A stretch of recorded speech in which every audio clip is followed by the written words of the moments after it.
It is the 200 level. Mike Carpenter in the basement studio on a Wednesday afternoon, getting ready for an absolutely massive game between the 9th ranked Fighting Illini and the number 19th ranked Indiana Hoosiers. The first time the two teams have met, both ranked since 1950, I believe is the stat for that, which is both mind-blowing and not at all surprising when you consider the history of these two programs. And yet they get the marquee Big Ten game on Saturday. I mean, you could argue Michigan and Nebraska, which I'm intrigued by that matchup too. But we enter this game as Illini fans with, I think, confidence based on Bret Bielema's track record and maybe a little trepidation based on first half struggles for this team so far this year.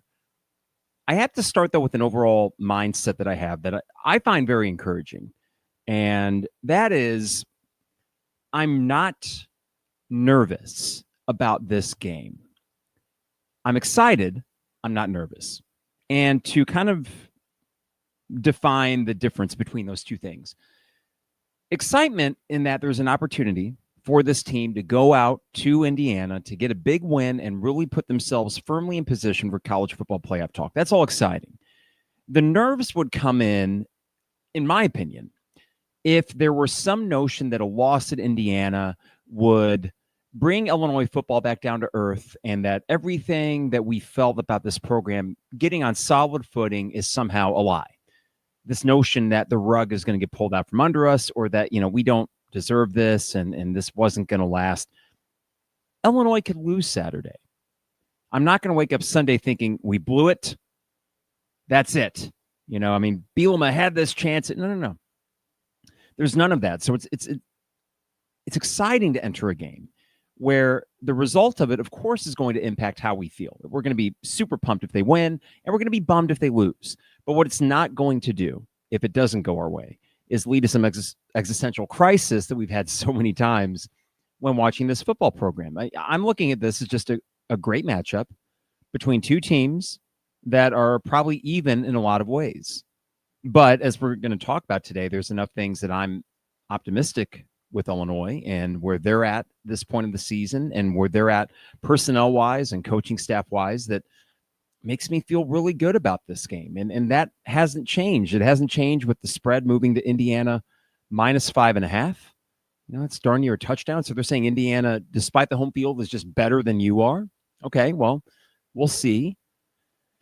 Call it a vibe, call it a hunch. But I think more than that, these first three games for Illinois, with the struggles included, were actually kind of a perfect storm to start this season, beyond just the Indiana game. But think of it this way.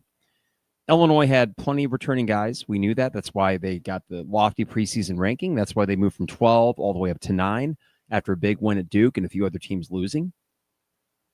But we'd be lying if we said that there weren't moments so far where they've looked pedestrian. Offensive line has had a few series where they just straight up don't look good. Luke Altmaier's taken some sacks that he doesn't need to take. Defensively, I don't have a lot to say. I think they're just a good defense, and I think there's the ability for them to be pretty consistent with that. So I guess really our concerns lie mostly with the offense, but really that's even with second halves where they've just turned it on with the snap of a finger and shown that when they get rolling, they're really good. The reason why these three games and the way that you have the slow starts and the fast finishes encourages me is that it's the best of both worlds.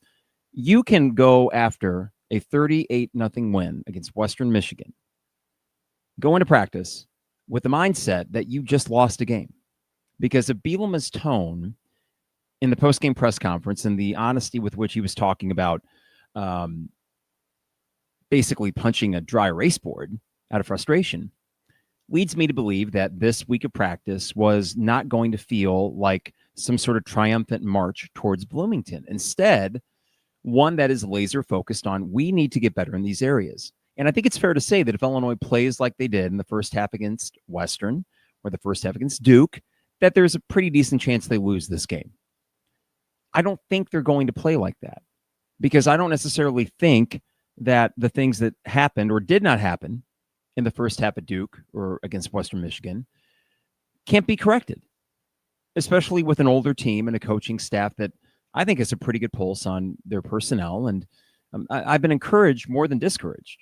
I think we're in a really good position where we can watch a game and we can see some disappointing factors and say, man, they really got to clean that up. And then still look in the win-loss ledger and say, oh, not only are they 3-0, but the margin of victory in all of these games has been substantial, including against the Power 4 team that you did play on the road. I'm not going to get too much into Indiana and their schedule.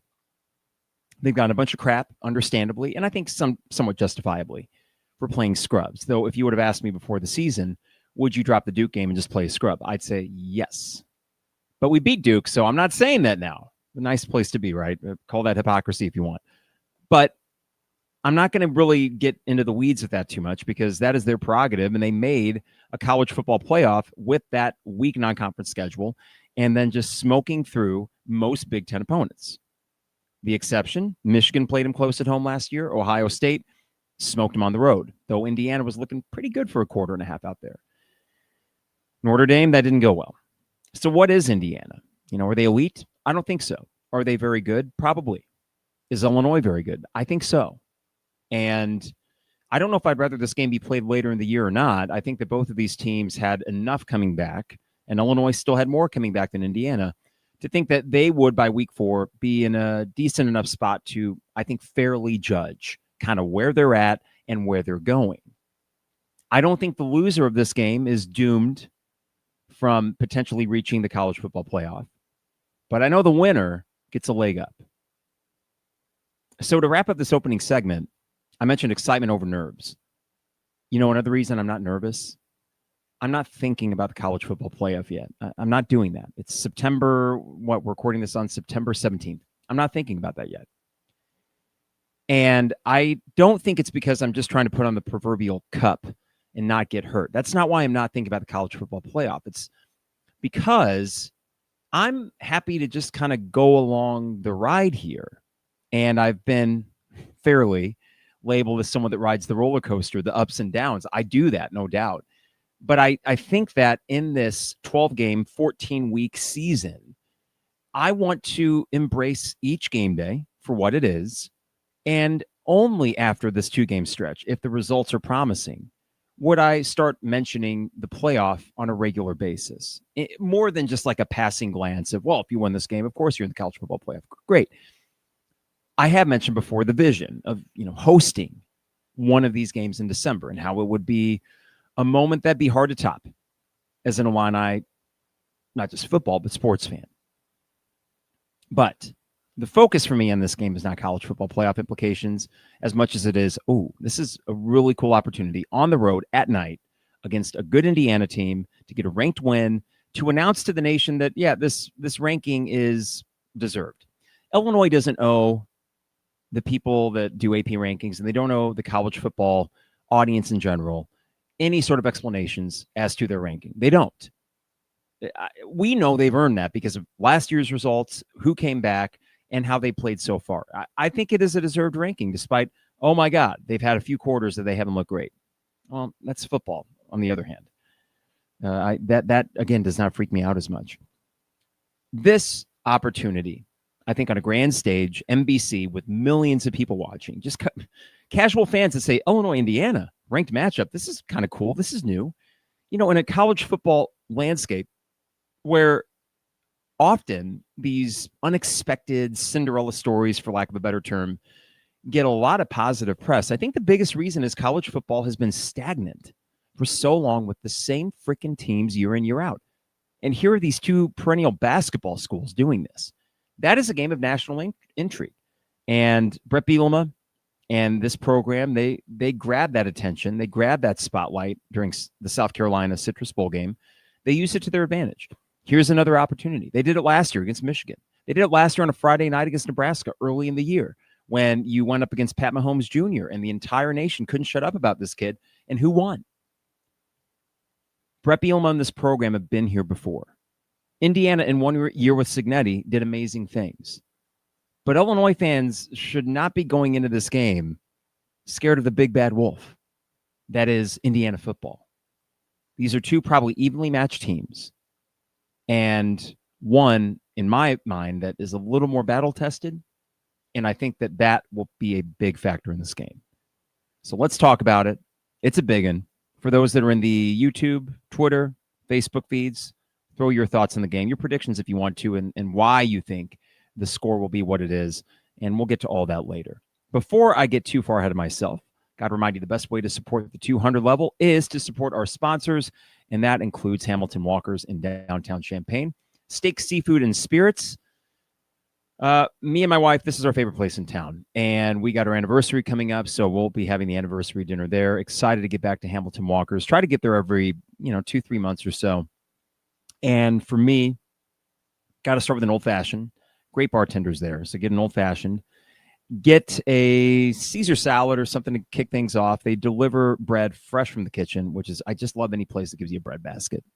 And then for me, it is usually a medium bone-in steak. And my wife and I will share, it's family style sides of roasted potatoes, and we either get the asparagus or the green beans when we're there. So I cannot recommend it enough, and really happy to have these guys on with us for the second year in a row. That's Hamilton Walkers in downtown Champaign. State Farm agent Brian Hansen, online at brianismyguy.com. Life, auto, home, business renters, you name it. Brian is my guy, and he can be your guy as well. But brianismyguy.com. Dogtown Heating, Air, and Plumbing, your home's best friend. Give them a call, 217-841-4728. And I know it doesn't feel like it, not when it's 90 degrees outside on September 17th. Not complaining, but the cool temperatures will hit sooner rather than later. So get that furnace check scheduled by calling Dogtown Heating, Air, and Plumbing at 217-841-4728. And finally, Owen Builders LLC, online at owenbuildersllc.com. For your next home improvement project, check out a gallery of their work online and get a free quote while you're there at Owen Builders LLC. I know Luke and the guys over there, big Illini fans, that will be watching intently on Saturday night. Champagne Showers Podcast Network, appreciate them. And appreciate you, the listener, the viewer. Do me a favor for those that are tuned in right now, wherever the subscribe or follow button may be, just hit that if you haven't already. And there's also on YouTube a notify me. It's a bell icon. So when there are these live podcasts, you will get notified that we are going live. We did start a little bit late today. School, I got caught up in a few things there. I go on my post-school run, have a snack, start at 4:15. So it's not that I don't want to get the started right on time. My mind is a million places at once. So it's nice. This is, to me, a nice decompression to come down here and talk about what is a massive game. I wanted to bring this up here because I was thinking to myself about Bret Bielema and how have his teams done on the road.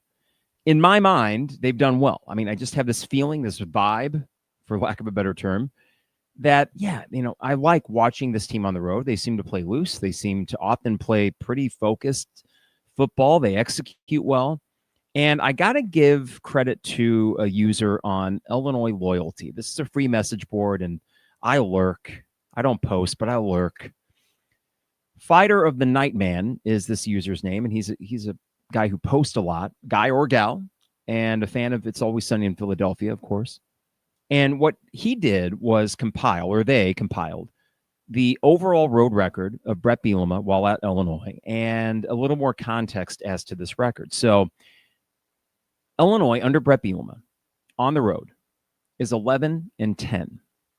That includes 3 top 25 wins. Of the 10 losses, 1 was at Indiana in 2022. We'll talk about that one in a bit, not to rehash some ugly memories. The remaining 9 losses, 5 of them were to teams ranked number 17 or higher. 3 of those 5 were one-possession games with just minutes to go in the fourth quarter, and in some cases, seconds. Now, the 2-score losses, the only games where Illinois didn't show up, 2021 at Virginia, Oregon last year. So that doesn't count, let's say, Penn State, where it was a 1-score game going into the fourth quarter. So let's run down this real quick. So Bret Bielema gets here in 2021, and he goes 2-3 on the road in his first season. That includes the blowout at Virginia, but a close loss at Purdue, 13-9. Freaking Boilermakers. I think that Bret would probably like to have, it was a late punt, I think, on a 4th and 1, and they just punted instead of just going for it. But you did get the 9 overtime win at Penn State. That was number 7 Penn State, though. They did fall off a little bit, still number 7 at the time. And then a win, 14-6 at number 20 Minnesota. You lost by 10 at Iowa, I think 2 weeks after that. or maybe just the following week, but 2-3. For a 5-7 team, you did okay on the road. Anytime you're close to 500 on the road, you'll take that. Now, the following year, Illinois is 8-4. They go to the ReliaQuest. I want to say Outback Bowl, ReliaQuest Bowl in Tampa. I was there, but the game at Indiana that Fighter of the Night Man mentions in this post, I remember that vividly, watching this down here and being so pissed off afterwards. Talk about feeling as if a loss signaled, oh, we're still Illinois football. That's what that loss felt like, because we got screwed on a touchdown to Brian Hightower. We had a field goal that basically was good, but they said it wasn't. I don't know if you remember that. And we lost 23-20. You won at Wisconsin 34-10. I mean, that was pretty awesome. You won at Nebraska 26-9. You lost to eventual college football playoff, or they were in the Final Four, number 3 Michigan, 19-17. In a heartbreaker with the screen that was not called, or I should say the pick play that was not called. And then Northwestern, you won 41-3. So that's 3-2 on the road. You had a better, or just as good of a road record percentage-wise as you did at home, pretty much, right? In 2023, Illinois 5-7. They regress. They have 2 bad games at Kansas, at Purdue. Okay, so that did not go well. At Iowa, at the end of the year, you lost. You were leading the entire way until the defense gave up a late score to that quarterback that was built like a Roblox character, Deacon Hill, if you remember him. But you won at Maryland and you won at Minnesota. In 2024, Illinois, 9-3, great year. Go 3-2 on the road. You win in OT at Nebraska, 31-24. You win at Rutgers, 38-31. And if you want to say at Northwestern, at Wrigley, 38-28. And then Penn State and Oregon were your 2 losses. All of that to say that, yes, this did somewhat back up my idea that Bret Bielema's teams tend to play pretty well on the road. Or, more to the point, they don't fall off drastically when they do go on the road. And to me, that is something that I'm kind of taking with me as I go to this game with a few friends on Saturday night. I don't think that this is some sort of situation where Illinois is going to be flummoxed by playing in front of an unfriendly crowd.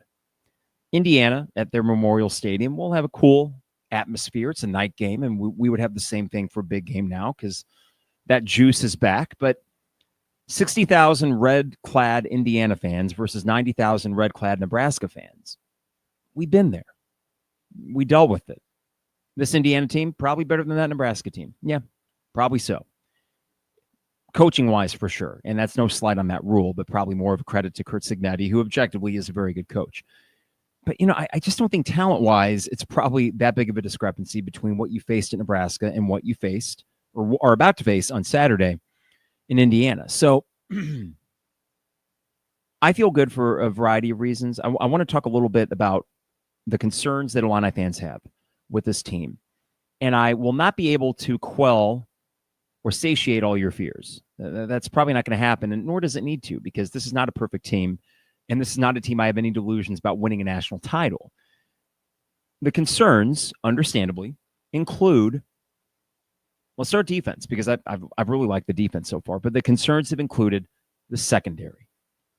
I want to tell you why, even going against Indiana and USC with their receivers, I feel okay about the secondary. Caleb Patterson has been bad. We see it. I mentioned the last podcast, I'm trying to purposely not pick on him individually, but there's been too many missteps and blown coverages for me to feel very comfortable with him in this game. And I really doubt I'm the only one. Will he get some tick? Yes, out of necessity. But are they going to find their best 5 in the secondary and have them out there for most of the game? I think the answer to that is yes. And I think there's 2 ways that they could do this. I think both have Xavier Scott moving outside. I think both probably have Tanner Heckel playing nickel. Matt Bailey, his spot is secure. He's the Sidney Brown. He's the safety that plays up. The boundary safety, I think they call it sometimes. Essentially, linebacker safety duo. He can play in the box. I think what intrigues me is what you can do with Miles Scott. And we saw again against Western Michigan, he got a few plays at corner. Okay, I don't mind that.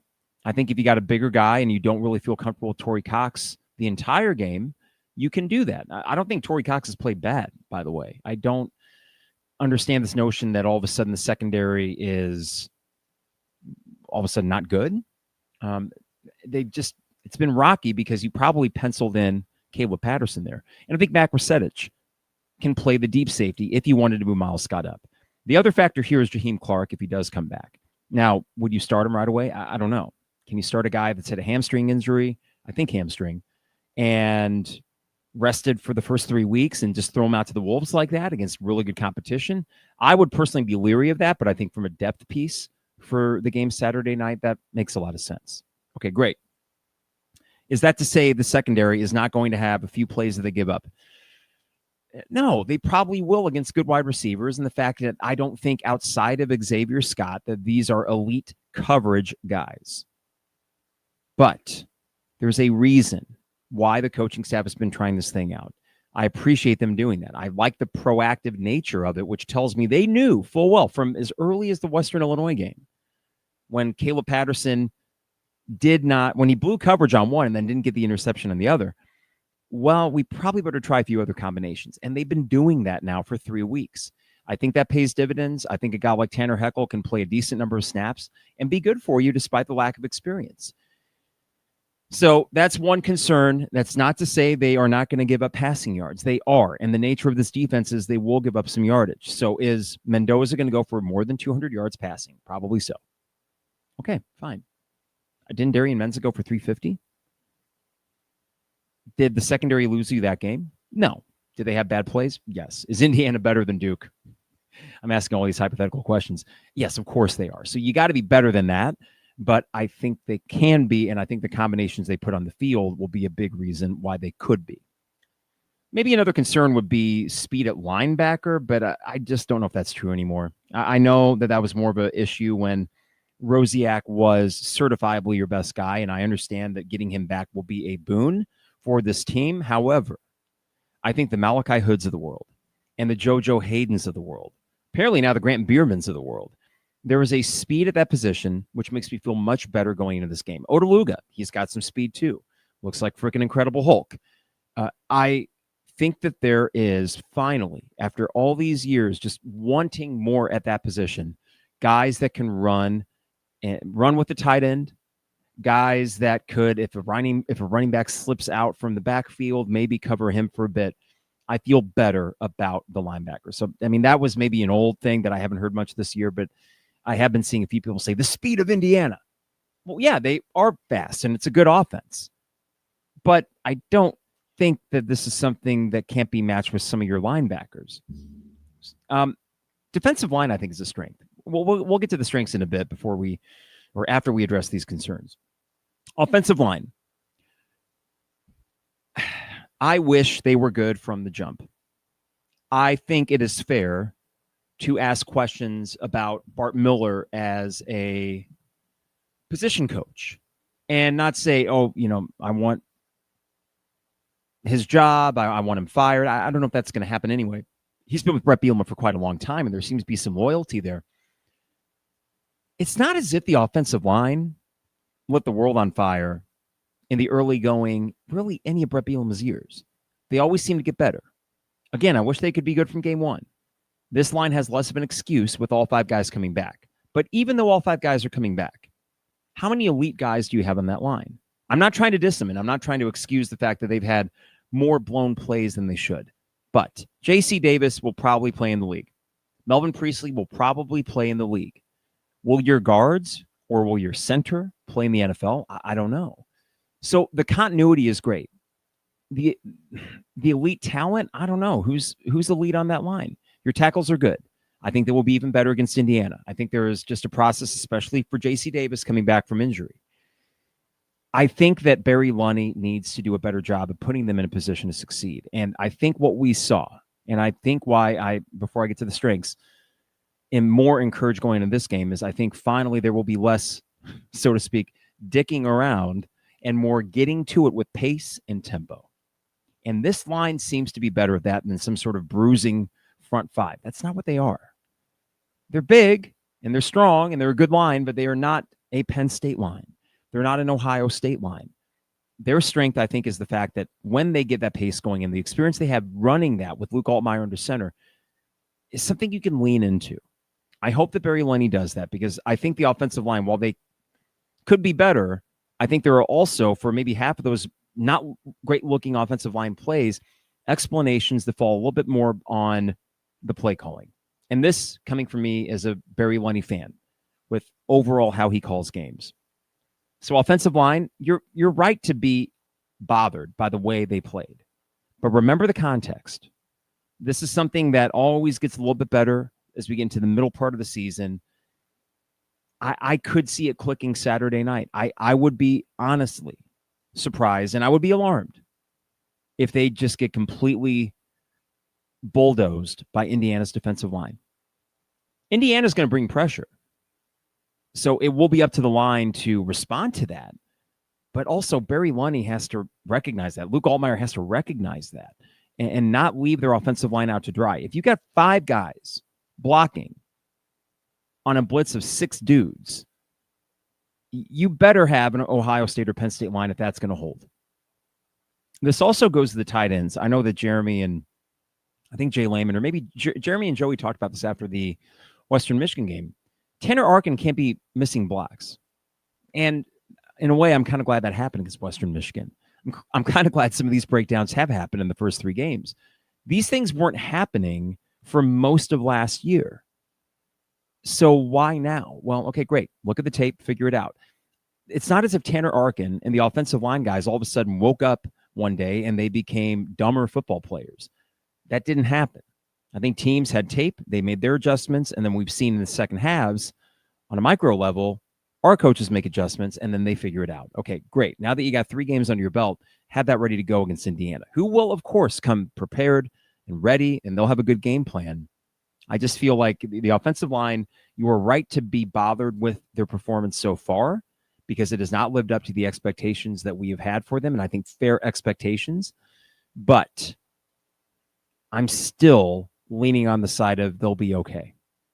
If that's naive of me, fine. I will wear that. But yeah, I think they'll be fine. And that includes Saturday. I got one more thing for you, too. Because the concerns, we could say Caden Fagan doesn't hit the hole quick enough.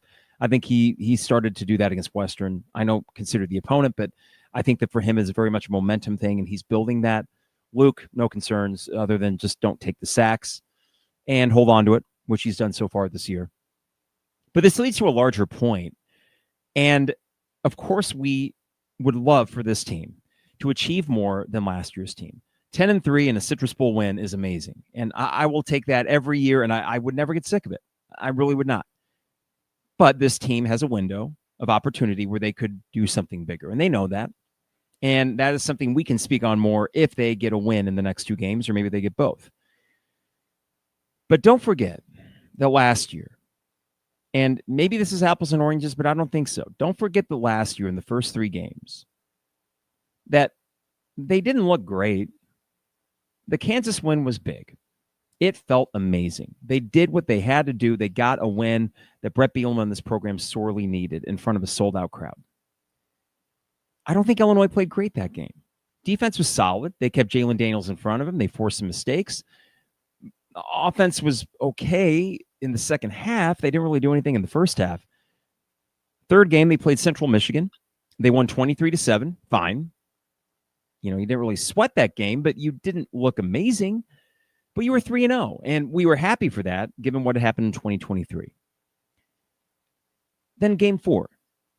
After starting 3-0, you go on the road to Nebraska, and it's a what the heck, shoot your shot kind of moment. Ranked Nebraska team, Friday night game. They canceled classes. It was a big deal for them and a great opportunity for Illinois that had not quite looked the best they could be. And they played their best game of the year in the toughest environment yet, getting away from home for the first time. And this team already has a road game. Go back to 2022. That team starts 2-1, or I should say, let's go 3-1 because we'll throw the early Indiana Big Ten game in there. Did they look great before the Wisconsin game? Yes, Virginia, you smoked them because you basically blitzed their quarterback and damn near murdered him on the field that day in Champaign. You beat Chattanooga before you went on the road to Wisconsin. You had a, I think, 9 or 10 day break there. Did anyone see that coming? I thought Illinois had a chance to sneak out an upset. A 34-10 win? No one saw that. That team was not playing their best for the first 3-4 games of the year. They hit their peak, for lack of a better term. Sorry, I was searching for another term or cliche to throw out there. At Wisconsin in Game 5 on October 1st, I believe. That was when the calendar turned. Now, that's just a point of Bret Bielema's teams don't necessarily suck early in the year. It's not that. It's not, oh, great, you got to wait 3 games for them to do anything. Remember, this team is winning by an average margin of like 35 points a game. One older Illini fan may come to us and say, why are you guys bitching about anything? And I kind of have that mindset too. It's not that we can't criticize and say, oh, that needs to be cleaned up. But what a place to do it from when you've won all these games comfortably. Guys, the best game is right out there for this team. And it could be Friday or Saturday against Indiana. There is no guarantee that's the case. And just because last year they picked it up after Game 3 does not mean that this year they're magically going to pick it up in Game 4 against Indiana. I'm just saying the track record and the pattern would suggest that they do get better as time goes along. And this would seemingly match up with that. Now, Vegas does not agree. 5.5 point underdogs on the road. The money started flowing in for Indiana. I think it opened up at 3.5 on most booking sites. 5.5 is darn near touchdown. And do I feel great about that? Not necessarily. No. But I'm not worried about that. When you look at Bret Bielema's track record against the spread, I will say, too, as the week goes on, and maybe you feel this way, too. At a certain point, you're reading about it, and you're checking the line, and you're checking for any little tidbit you can get. And eventually you throw your hands up, you say, just play the damn game. And I'll say this, as you're listening to a podcast, probably trying to pass the time until we get to that very game, is when I'm sitting there in the top row of Indiana's Memorial Stadium on Saturday night, right next to the press box. It's the Illini section. When it's 7:30 Eastern and the game's about to kick, I am not going to be that tight, I don't feel like. I think I'm going to be thinking to myself, what the hell? Let's go win a game. And not worrying that if it doesn't go our way, we're doomed or anything like that. I love being in that position. I love the position this team is in going into it with a 3-0 start with a lot of positives, but enough negatives that they got to clean up. When Bret Bielema has a team laser focused and ready to go, that's I think a dangerous thing when you factor in all the experience on this team. And I am optimistic they will respond. I'm pretty bullish that they will respond. I got one other thing, too, before I get to your comments. And keep throwing them in there. I will get to these things here in the comment feed, and I appreciate you guys throwing this stuff in here. I think it is funny. It's this trend I've noticed that Jeremy will have on Thursdays a podcast with him and Joey, and I always love listening to their 6-pack of Illini questions. Gets me ready. I'm usually on a run or something, and I'm listening to it, and that is my kind of pregame a day or two before. They often, I'm pretty sure this week, will have an Indiana guy, and they'll talk to him just like they did a Duke guy. And the Duke guy, I think, predicted a 2-score win for the Blue Devils. I see on message boards, opposing fans will come in, and they'll try to be like, hey, guys, just want to pop in, say hello, want to let you know about our team. And then they proceed to write 5 paragraphs about how their team is the second coming of the 1996 Nebraska. What was the Tommy Frazier? I'm probably messing up the year. I don't give a crap about Indiana or any other team. I don't mean that in a disparaging way, but here's the thing. I play them once as a fan, and then it's out of sight, out of mind. They are merely an inconvenience for what I want Illinois to accomplish. They are a roadblock for what I hope Illinois gets done this year. And to see these opposing riders and fans, just convince you, oh, man, you should see this guy. And it all started, I will never forget this, before Penn State came to Illinois in 2023. Some dude from Penn State, which is its own little creepy enclave of child predatory enablers and just weird backwoods. Ugh. This guy comes on Jeremy's podcast and talks about how Drew Aller is essentially a half man, half god, half centaur. I mean, just a mythical creature, this Drew Aller. The best quarterback prospect he's ever seen. You should see this kid. I'm waiting for Drew Aller to be worth a shit. I'm waiting for him to do anything. The point is this. Indiana guys, Indiana riders are so far up Curt Cignetti's ass that they will write absolutely flowery columns about everything he does, despite the fact he treats them like garbage in their press conferences. Maybe that's the battered reporter syndrome that they have dealing with years of Bobby Knight. Maybe they are a little bit masochistic over there. I don't know. Whatever it is, I don't really care about your team. You're good, potentially very good. But I don't need visiting message board people, and I don't need guys from Peegs or whatever under the guise of like, here's my objective analysis. Indiana 42, Illinois 27. We're going to do this. I don't know if that's actually the case. I'm sure that this is not, by the way, me sliding Jeremy, because there is value in talking to people that cover the team that you're about to face. And there are fans that want that kind of coverage. I'm just saying, when I get to that, I'm like, I'm going straight to Jeremy and Joey. And it's not some sort of turning a blind eye to hearing from people that cover that team. It's just that I am all too keenly aware that so many of them are so far up the butts of the coaches and players they cover that I don't really have any interest in that. They're going to flip a coin at 7:30 on Saturday. One team's going to receive, one team's going to kick. The ball's going to go in the air. We're going to be underway. And 3.5 hours later, there will be a winner and there will be a loser. All of that little, the one thing about this Mendoza kid is, okay, great. We'll see. I don't know. I don't know why that's been bothering me. I don't usually get these things. That's not true. I was about to say I don't let things get to me. Who are you kidding? You listen to this podcast, you know that certain things do get under my skin. That has been getting under my skin.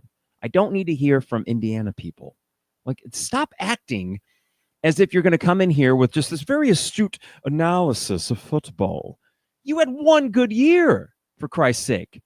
You wasted 4 years of Antoine Randall. Did he make a single bowl game back in the day? I don't need to get proselytized to by Indiana people. Get the hell out of here with that. Barf. All right. Enough of that. Sorry. I'm not going to get in any verbal altercations over there. I am going to be a mature adult, and I'm at the top row of the stadium. I actually am glad to be at the top row of the stadium, just because I'm there to watch the game. I don't need to interact with any of these people. I don't. I'm there to watch my team, unlike those jagoff college kids with the broccoli head haircut thing from Kansas last year, who are still watching Lance Leipold muddle his way through another mediocre season. I don't need that. Too old for that garbage. Cut the crap is what I'm saying. From Michael, let's get to the chat threads here. X will have to play more corner. Michael, I am sure that he will. I think that's the play. And it won't be too bad for his NFL prospects either. He's really good. And you put him on Cooper or Surratt, pick one of them, and then mix and match on the other guy. They have two great wideouts. There's no doubt about that. Okay, well, let X be the equalizer on one side, and then you're going to have to play a little bit on the other. And does that mean that you shade a safety over to help with that a little bit? I'm not sure, but I can guarantee you they've been thinking about that all offseason. This is from Andy. Hey, Andy. I love that this team has faced some adversity this season, but still managed to win all the games easily. This team isn't going to be intimidated or crumble like we used to in the past. Good point, Andy. And I would agree that the adversity, and nothing too major, but, going in 10-0 at halftime against Western is a nice little reminder that you cannot sleepwalk through these games. You can't do that. Okay, good. Had that reminder. I don't think they sleptwalked through the first half against Duke. It wasn't an uninspired half. It was just messy. And also bear in mind, we talk about the messiness of that first half. They had stopped Duke, and then Daniel Brown had a late hit. So instead of 14-10, it's 14-13 or 14-9. I think would have been another field goal for him. So, I don't think the first half was pretty. And I did go into halftime thinking, oh, Duke might win this thing. But, yeah, it was really the Western Michigan first half, if we really boil it down. And, yes, the offensive line, that is fair to say, that they were bad in the first half against Duke. That was the one thing that was objectively bad. But I will take the signs of optimism when the adjustments have been made, and now just hope that they've utilized that or will utilize that from the start of this game. This is from CMS. X may not be playing. CMS, do me a favor. If you heard something new, I just know that Monday it all sounded good on the injury front. If you have any other information about that, throw that in the thread, but maybe he does. Yeah, just let me know if you know anything there, CMS. From Brad, just come out with tempo throwing the ball. That's the other thing, Brad. I don't want to see Barry Lunney insisting that, we got to be a run-first team. I don't think that is what this team's identity is. I don't think it has to be. There is, understandably, with 5 offensive linemen coming back and 3 running backs that you feel good about, this notion that, from the outset, you can establish that and it opens up the passing game. And, of course, in theory, that's great. I think you can run on Indiana. The running defense has been fine this year against lower competition. I think you can get some yardage on him. And that said, I still don't want this to be an opening series where run, pass, punt. No, just jump right to it. Get Indiana's defense on its heels. And the best way to do that is to let Luke make the quick decisions that he does, to get the ball out quickly to guys in space. 5 yards, boom, here you go. Hank Beatty, and then get another 3, boom, 2nd and 2. And on you go. This is an offense that, it's funny, our defense will force opposing offenses to work their way down the field bit by bit by bit by bit. Illinois' offense can do that if that's what the other team is going to allow. So I hope that is the idea going forward into the game Saturday and really beyond, because I think this offense, as we've seen, has the capability of putting up a ton of points. Let them put up a ton of points. Let's see. And CMS goes on to say, I keep expectations of X playing at a very low level. I'd also say we're your deepest at corners, the next man up. Yeah. And again, CMS, I don't understand, or I should say not understand. I have not heard anything reflecting that. Now there will be availability for Bielema tomorrow. I'm sure he will be asked about that. And everything else sounds good in terms of Melvin Priestley, Dylan Rosiak, Jaheim Clark to add some depth at corner. Well, let's broach this. If Xavier Scott didn't play, are you screwed? It would hurt. It would hurt. There's no ifs, ands, or buts about it. It would be a patchwork effort in the secondary to get done what you need to defensively. It can be done. It's football. The thing is, short of quarterback, if one guy goes out, there are very few times I can think of one guy going out and an entire unit just flailing. Johnny Newton going out in the second half of the Wisconsin game back in 2023 was one such example. There was nobody else on that D-line that could get to the quarterback, and that absolutely killed you the rest of the game. And that factored into everyone behind the defensive line. Just no pass rush, and then they were getting picked apart. So it can happen. I think there's enough depth on this defense where they can withstand it to an extent. But would that just mean that your margin for error decreases if Xavier Scott did not play? Yes, your margin of error goes down, and that's fine. But I, again, have not heard anything. Yeah.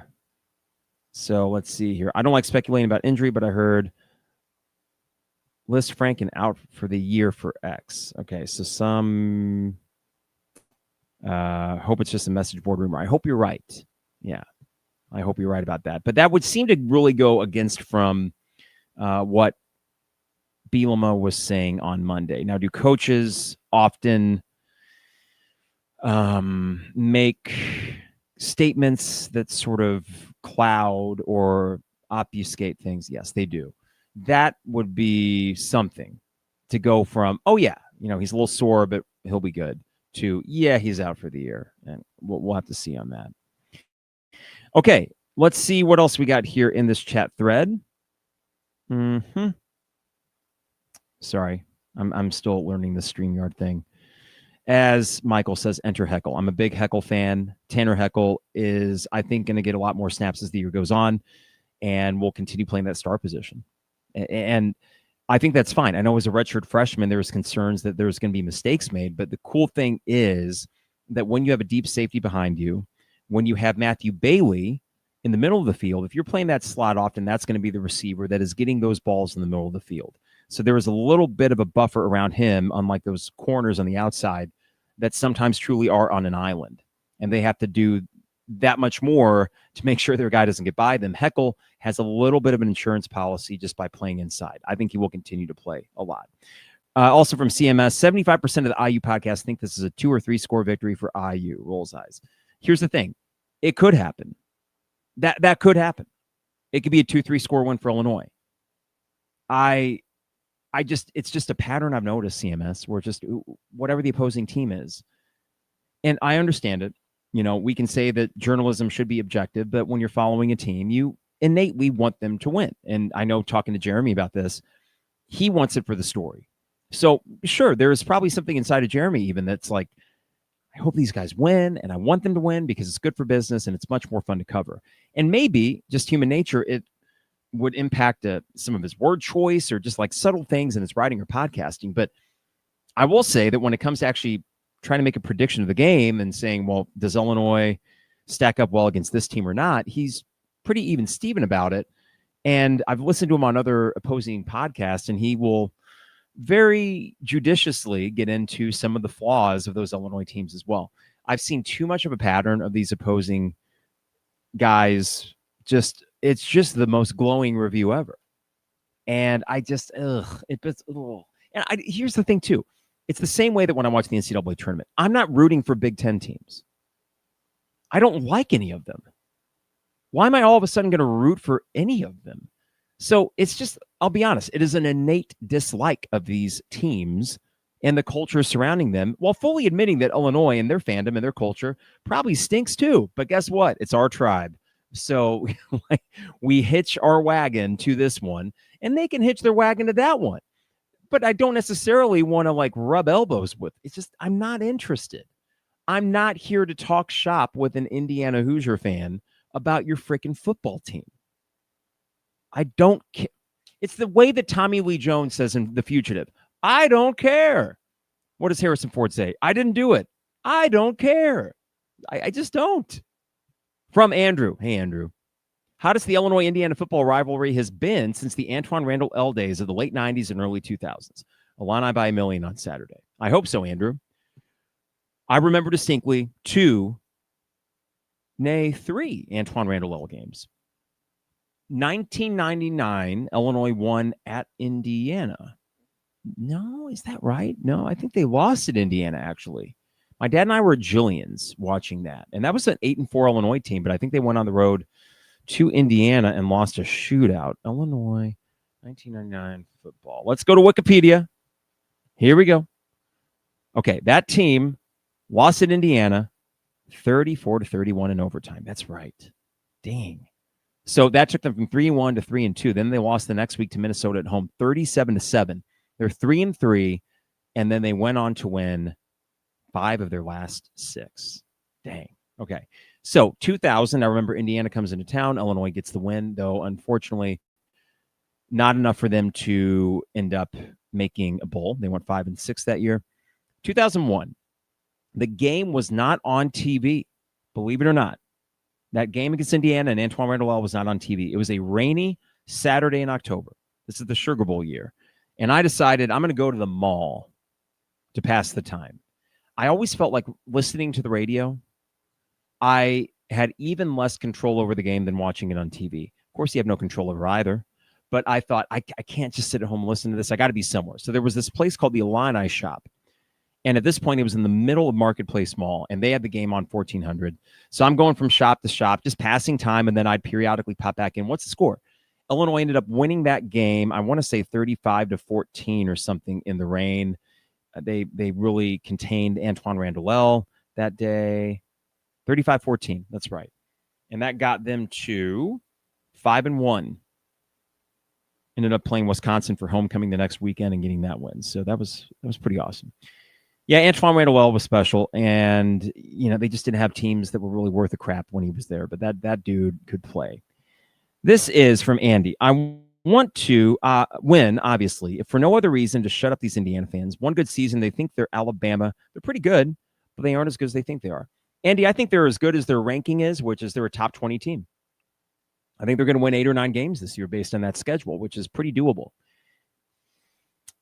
I don't think they're top 10. And when they did play that kind of caliber team last year, they got smoked. I also don't think Illinois, even with that number 9 ranking, has the elite talent, of course, of a Notre Dame or Ohio State last year. So I don't expect Illinois to do what those two teams did. I just think that you're pretty darn good, and you got a good shot to win the game. Analysis. So that's what you guys come here for. Analysis like that. This is from Brad. Indiana routed Nebraska last year. They're good. Yeah, they're good. Probably very good. I just don't want to talk to them about it. That's all, Brad. I mean, they will. You get them going, and this is any fan base. I understand that. Let's see here. This is another example from CMS here. Of course, it'll be tough, but there are multiple podcasts with former IU football players. Mitchell Page saying that it's going to be a 2-3 touchdown victory. If I hear another IU person say, my favorite highlight from the Indiana State game was XYZ. Yeah. Hey, you want to know what it's like sometimes to play directional school? The Illinois team in 2003 that went 1-11 smoked Illinois State at home 55-0, or maybe 55-3. Morris Virgil, if I recall, ran wild that game. Oh, it wasn't that good. Sorry. 49-22. Maybe the 22 points they gave up should have been an indication how bad they were. You can't take anything out of the Indiana State game. You just can't. All right. Let's see what that's pretty much all I got here in the chat thread. So I appreciate you guys. One more here from Brad. Do you start Khalil? I don't know if start. Maybe not, Brad, and here's why. I want them to be passing from the jump. And I think that's why you'll see either Aiden or Caden, which means better pass blockers, or at least guys you can trust, more pass blocking. So I don't think you start Khalil. I think that he can probably get a few pass blocks in fine, but early in the game, you want to keep Luke upright. And one way to do that is for those early pass plays, keep a running back there to chop block not chop block, but to get that block on any incoming blitzer, which Indiana's going to be sending them. So Khalil will get plenty of opportunities, and I think he'll have a couple moments where he can find a seam and get a 15-20 yarder even. But I don't expect him to start, and I don't need him to start either. But I think you will continue to see his usage go up. All right, so let's get to it. What's my prediction? Guys, I've been very, very bullish on this from really the start of the season. And it's not because Indiana struggled against an Old Dominion team that ultimately might not be that bad. Old Dominion's probably, I don't know, are they as good as Duke? Maybe similar.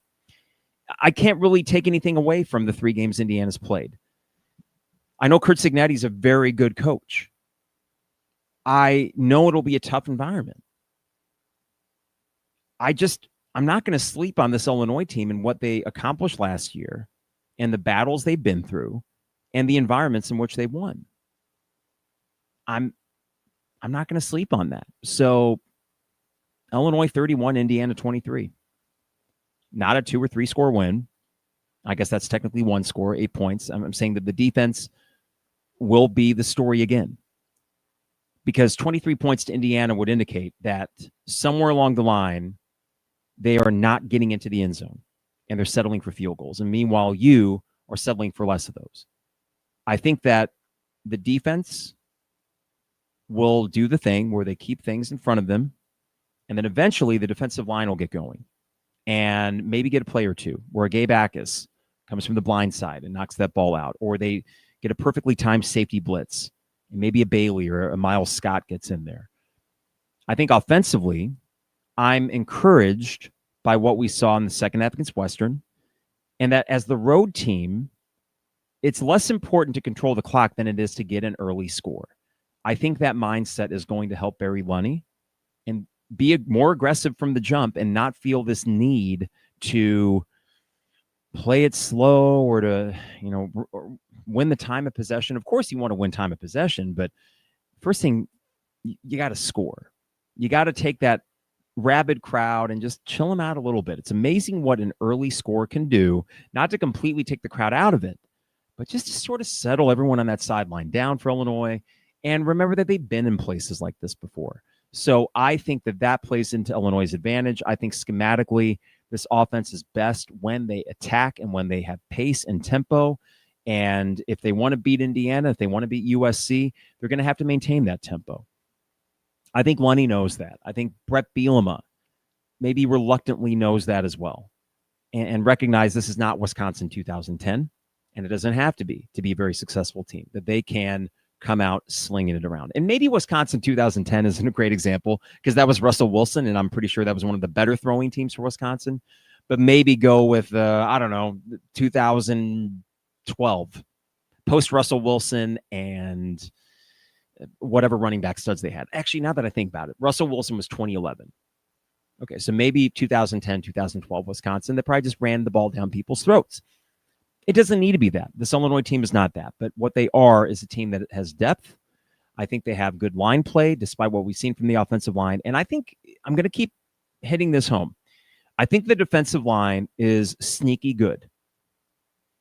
And I'm excited to see what they do when the competition level steps up. Also, one last point before we get out of here. I do think Bret Bielema's teams, it's not necessarily about playing down to opponents, but often they do play up to them. And this could go back to Michigan 3 years ago on the road. This could go to all the circumstances around the Michigan game at home last year where you did anything but lay an egg. In fact, you played such a clean, altogether well-rounded game to get a win in your biggest home game in God knows how long. This team seems to meet the moment more often than not, and this is a moment, and they know that, and they've known this all week. So you should be excited, and let's go. Let's do this. Let's get a win. And here's the thing. Remember, if they don't, and this is not me just saying this to sort of placate your fears or anything, but you got other opportunities. This is one, and if you get it, you're kind of ahead of schedule. If you don't, guess what? The following week, you get another. And I will trust this group of experienced players and this coaching staff that did it last year and I think can do it again this year. So let's ride, Illini fans. Don't listen to that bullshit from Indiana. I'm sorry. You're going to take advice from people that live over there. Nothing wrong. I go there for Dave's shows twice a year, and then I'm out. I don't need to stick around in Indiana. This is my home. This is my team. I don't need candy cane stripe pant wearing prognosticators to give me the what for about their one good freaking football season. God, I hope the SEC poaches Signetti. And then what are they going to do? There's no other Signettis out there, guys. You better hold on to them. And they might. But okay. You see, I say all this, I'm going to be ready on Saturday night. Oh boy. I gotta chill. I'm not going to get any verbal altercations. Like I said, I will be on my best behavior. All right, guys. Thank you all for tuning in. Before you leave, reminder, like, follow, subscribe, wherever you're listening or watching us. I appreciate those that are popping in this Wednesday afternoon. Quick reminder that the best way to support the podcast is support our sponsors, Hamilton Walkers in downtown Champaign, for steak, seafood, and spirits, for an informal pregame meal or formal date night. Best restaurant in Champaign. That's Hamilton Walkers. State Farm agent Brian Hansen, online at brianismyguy.com for life, auto, home, business, renters, you name it. Brian is my guy, and he can be your guy as well at brianismyguy.com. Dogtown Heating and Plumbing, your home's best friend. Schedule your fall furnace check by calling them at 217-841-4728. And finally, Owen Builders LLC, online at owenbuildersllc.com. Check out a gallery of their work and get a free quote online at owenbuildersllc.com. All right, everybody. Thank you all for tuning in. And I will be getting back from Indiana sometime on Sunday. So depending on how the game goes, I will post on Twitter when we will go live and do a reaction podcast. But there will not be any post game. I will be across the border in old Indiana rooting on the orange and blue. Let's get her done. We'll talk on Sunday, everybody. In the meantime, have a great weekend, and let's get this dub. It is the 200 level.